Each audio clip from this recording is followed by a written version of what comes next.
Okay, good evening everyone, and today video I'm going to show you how you can open your GoPro battery door. Okay, if you own this GoPro for the first time and don't know how to open the battery door, and now let's take a look in this video. Okay, to open the battery door, it locates on this side. If you hold your GoPro on the back side, so the battery door will take place on the right of your hand. Okay, and then you just hardly press this button down. Okay, until you can hear the clip sound, and then you can take out the battery.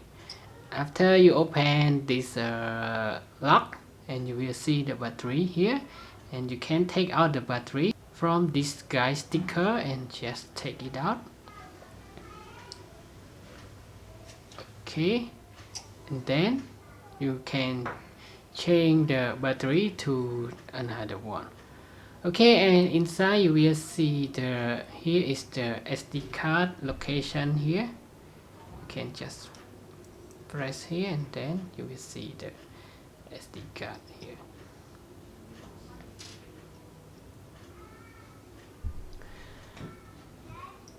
Okay, so that's it. That is all for today's video of how you can open the GoPro battery door. And now thanks for your time watching this short video, and I hope to see you again in the next video. Bye bye and have a nice day.